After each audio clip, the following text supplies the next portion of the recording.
இயேசுவில் பிரியமான சகோதர சகோதரிகளே, இதோ மாதத்தினுடைய முதல் சனிக்கிழமை அருள்நிறை ஆலயத்தில் அன்னையினுடைய அன்பு பிள்ளைகளாக நாம் ஒன்று கூடி வந்துள்ளோம். இன்றைய இறை வார்த்தை நமக்கு கொடுக்கிற செய்தி என்ன? நாம் ஒவ்வொருவருமே நம்முடைய செயல்களையும் நம்முடைய பாவ வாழ்க்கையும் விட்டுவிட்டு மனமாற வேண்டும் என்ற ஒரு அழைப்பைத்தான் இன்றைய இரண்டு வாசகங்களும் நமக்கு தெளிவாக சொல்கிறது. இதே போல ஒரு ஆலயத்திலே ஞாயிற்றுக்கிழமை திருப்பலி எல்லாம் முடித்த பிற்பாடு ஒரு வயதான பாட்டி தன்னுடைய வீட்டிற்கு தேவையான பொருளை வாங்குவதற்காக சந்தைக்கு போகிறார். எல்லாவற்றையும் வாங்கி கொண்டு தடுமாறி கொண்டு அவர் போனார். எங்கிருந்தோ வந்த ஒரு இளைஞன் வேகமாக அந்த பாட்டியின் கையில் இருந்த அந்த பணப்பையை பிடுங்கி கொண்டு ஓட ஆரம்பித்தான். அந்த பாட்டி கத்தி கூப்பாடு போடலை, திட்டலை. அப்போஸ்தலர் பணி திருத்தூதர் பணி 2:38 என்று சொன்னார்கள். இந்த வார்த்தையை கேட்டவனே திருடி ஓடி சென்று கொண்டிருந்த அந்த இளைஞன் அப்படியே நின்று விட்டான். எல்லாரும் ஓடி வந்து அவனை பிடிக்கிறார்கள், அடிக்க முயற்சி எடுக்கிறார்கள். அப்போது அந்த பாட்டி சொன்னாங்க, இல்லை வேண்டாம், அந்த பையனை விட்டுருங்க, எதுவும் பண்ண வேண்டாம். அப்போது எப்படி யாரும் ஒன்றும் சொல்லலை, திருத்துதர் பணி 2:38 சொன்னபோது அப்படியே நின்று விட்டாயே என்று கேட்டபோது அந்த திருடன் சொன்னான், அவர்கள் இறை வார்த்தை உரைத்தது வேறு எதுவும் கிடையாது, என்னை திட்டியிருந்தாலும் பரவாயில்லை, மனமாறு.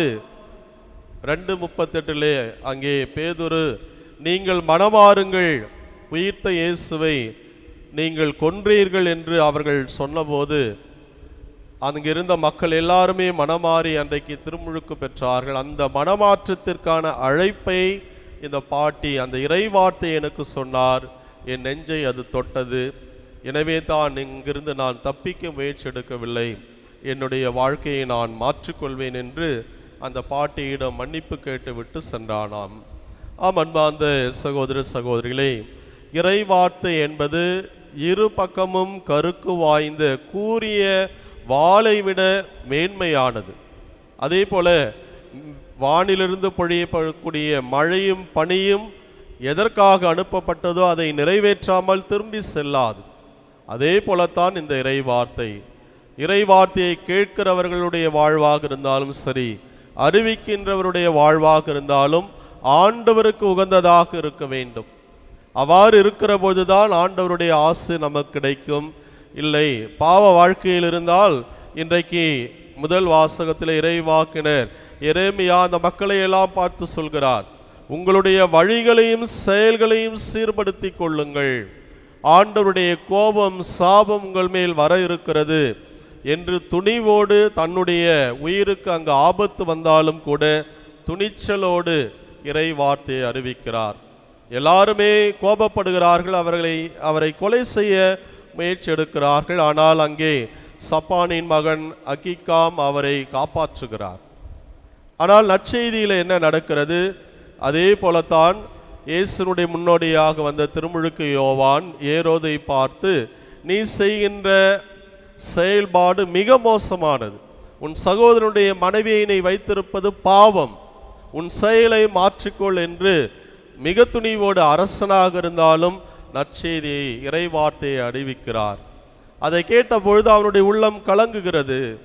எப்படி அந்த இறை வார்த்தை விதைக்கிற போது களைகளுக்கு மத்தியிலே முட்செடிகளுக்கு மத்தியிலே விதைக்கப்பட்டவை அதை நசுக்குகிறதோ, அதே போல அவனுடைய நான் என்கின்ற ஆணவம், விருந்தரும் முன்னால் தன்னுடைய பெயர், இதெல்லாம் அவன் சஞ்சலப்பட்டாலும் கூட அதை ஓரங்கட்டி விட்டு கடைசியிலே பாவத்தில் விழுந்தான் என்பதை நற்செய்தி சொல்கிறது. இறைவாக்கு உரைத்தவரும் அங்கே தன்னுடைய உயிரை ஆண்டவருக்காக கொடுக்கிறார். அன்பார்ந்தவர்களே, அன்னையினுடைய அன்பு பிள்ளைகளாக மாதத்தினுடைய முதல் சனிக்கிழமை நாம் ஒன்று கூடியிருக்கிறோம். இந்த அம்மா, இந்த தாய் உங்கள் ஒவ்வொருவரையும், இந்த உலகத்தில் உள்ள நம்ம எல்லாரையும் பார்த்து உங்களுடைய செயல்களையும் உங்களுடைய வாழ்க்கை முறையும் மாற்றிக்கொள்ளுங்கள் என்ற அழைப்பைத்தான் கொடுத்தார். எங்கெல்லாம் அம்மா காட்சி கொடுத்தார்களோ அந்த காட்சியிலே சொன்னது பெரிய பெரிய காரியம் அல்ல, ஜெபம், தபம், தான தர்மம். எனவே உங்களுடைய ஜெபத்தாலும் தவ வாழ்க்கையாலும் பாவிகளுடைய மனமாற்றத்திற்காக ஜெபியுங்கள் என்ற அழைப்பை தான் கொடுக்கிறார்.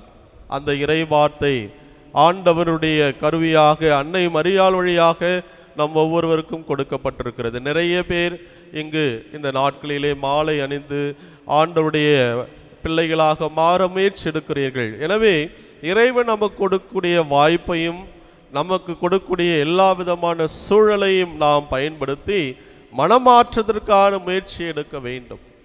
அப்படி நாம் மனமாற தவறுகிற போது ஆண்டவருடைய கோபம் சாபம் நமக்கு உண்டு. இறை வார்த்தை இரு பக்கமும் கருக்கு வாய்ந்த வாளை போன்றது. அது கேட்போரையும் சரி இறை வார்த்தை உரைப்போரையும் மாற்றக்கூடியதாக இருக்கிறது. எனவே அந்த மனமாற்றத்திற்கான அழைப்பை அந்த தாய் நம் ஒவ்வொருவருக்கும் எடுக்கிறார். எனவே கேட்கக்கூடிய அந்த வார்த்தை நம் உள்ளத்தை தொட வேண்டும். இந்த தாயினுடைய பரிந்துரை நம்மோடு இருந்து நம்முடைய வாழ்க்கை ஒருவேளை பாவத்தில் இருந்தால் அந்த வாழ்க்கை முறையை நாம் மாற்றிக்கொள்வதற்கு எப்படி அந்த நிகழ்விலே அந்த திருடன் இறை வார்த்தையால் தொடப்பட்டு தன்னுடைய வாழ்வை மாற்றிக்கொண்டானோ, அன்னையினுடைய அன்பு பிள்ளைகளாக நம் வாழ்வை மாற்ற நாம் தொடர்ந்து முயற்சி எடுப்போம். அதற்கு அவருடைய வல்லமையான பரிந்துரைக்காக தொடர்ந்து ஜெபிப்போம். இறைவன் நம் ஒவ்வொருவரை நிறைவாக ஆசீர்வதிப்பாராக. ஆமேன்.